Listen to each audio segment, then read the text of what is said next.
Nurses of Reddit, what were the most haunting things someone said on their deathbed? Story number 1. I'm a former nurse in the dementia unit of an assisted living facility. One elderly kept saying that her dad is on his way to pick her up now. She said that every time I checked on her until she died about a week after it started. While she was still mobile, she would tidy her room and sit on the edge of her bed and just wait most of the day. Story number 2. Elderly gentleman. Worsening congestive heart failure, incapacitated, and his wife put him on hospice. He was comfort measures only. I was at the nurse's station and I could hear him starting to gasp for air. I walked into the room and he was struggling to breathe. I put my stethoscope up to his back, but I already knew what was happening. His lungs were full of fluid. I sat him up in bed and he stared at me, eyes wide open, head tilted slightly back, facial expression was full-blown panic. He mutters, "I'm scared." Immediately after he said the words, his oxygen mask started filling up with pink/red frothy foam, running down his face and dripping onto his gown. He was dead within minutes, and all I could do was watch him. I will never forget his face. Story number 3. Second hand from a close ER nurse. Lad comes in after a car accident. His work van had flipped and rolled. The fellow was wheeled and fully conscious, no pain, after EMS, or disorientation. However, he was completely twisted in half from the midsection down. There was no way he would survive untwisting, but the blood vessels must have been cinched in such a way that he didn't bleed out. The doctors and nurses explained the situation to him and suggested his family come to say goodbye. He looked like he was lounging on the couch watching TV with a blanket over his lower half. Once the realization set in, he replied with, "How will I explain this mess?" Story number 4. I started my nursing career on a palliative unit. In my first 3 months as a RN, I pronounced 7 deaths. This one patient had advanced dementia and often believed he was at work while he was awake in the hospital. He would often give us, the nurses and care aides, tasks and jobs to do, as he believed himself to be our superior.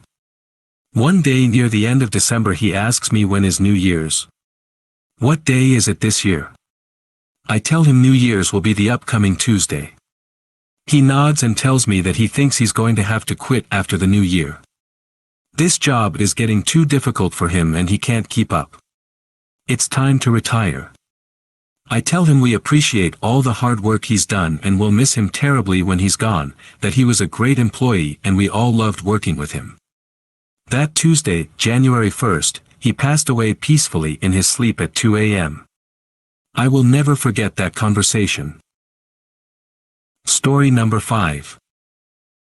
Many moons ago when I was a nursing student, a man in his 40s was lying on his deathbed from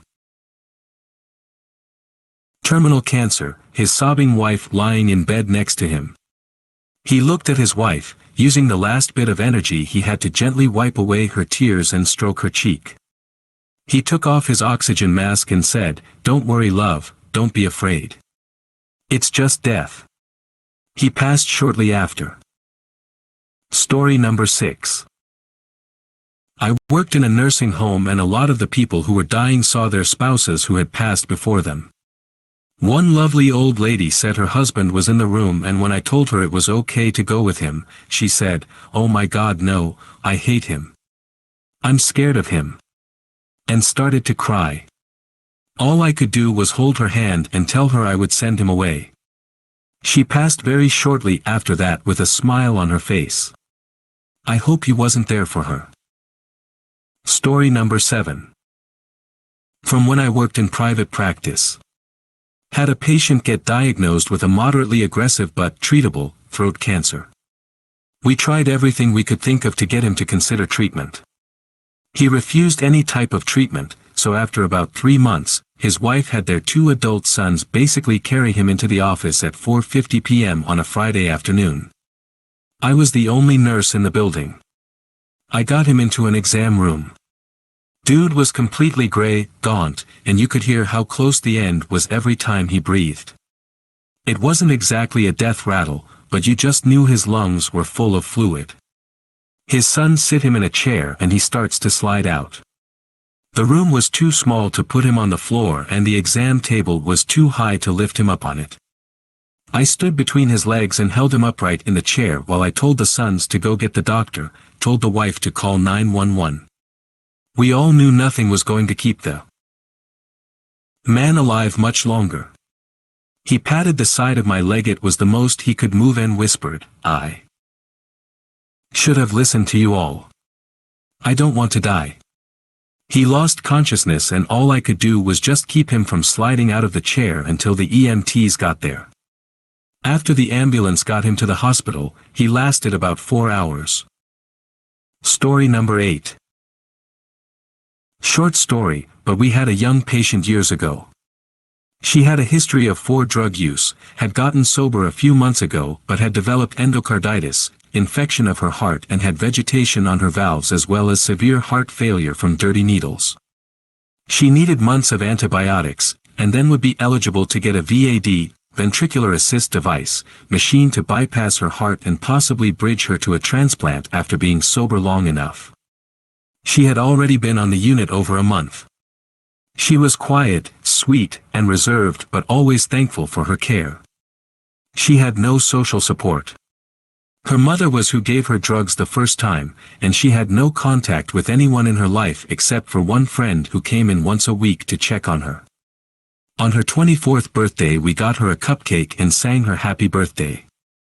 We hung a banner in her room, got her little presents, some games to play in the hospital and adult coloring books. She said thank you but didn't show a lot of emotion.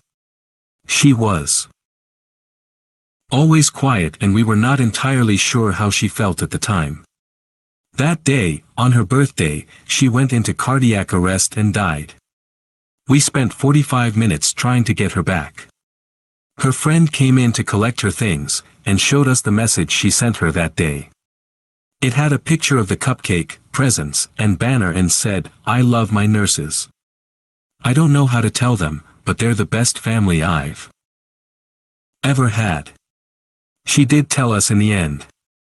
I'll never forget her. I cried on and off the entire rest of my night shift. Story number 9. I was working in a hospital at the time. There was a spiritual, non-religious man I had a good connection with. He requested me to his room so I came over. He motioned me to crouch by his bed and spoke in a whisper, "Do you see my brother in the corner?" I told him I don't, but I believe he is seeing him. He was completely lucid and calm as he explained he has been in the corner and he has been talking with him, hashing things out and coming to forgiveness like they weren't able to do before the brother died. He worried the nurses would think he's crazy and try to medicate him. When I assured him I believed him and just wanted to listen to what he had to say, he went on. "I see death, too. She was in the parking lot, I could see her from my window. She had my brother with her. Now she's in the room. She's all black but, she ain't ugly." He was totally at peace. Died a few days later when a tumor invaded an artery. Story number 10. I've watched 3 people die. The first was my father. He died of non-smoker's lung cancer. He hallucinated a Labrador, then a few minutes later he tried to get out of bed and said, "Hang on," and he immediately went into cardiac arrest. 6 months later my son died before my eyes unexpectedly at 20 months old. Not much to say about that except that he looked confused before he died. 2 years later I watched my husband's grandmother die from cervical cancer. She kept asking what time it was. This is something I realize my father did when he passed too. She said she was ready to die but didn't know what to do. We all just sat with her and laughed and told stories. I sat with her for like 2 days straight, and the second I left the room to care for my newborn my husband called and said she was dying.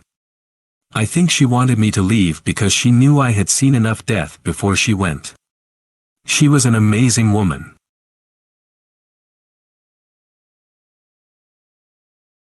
Please consider subscribing to see and hear more of these stories. Thank you and see you next time.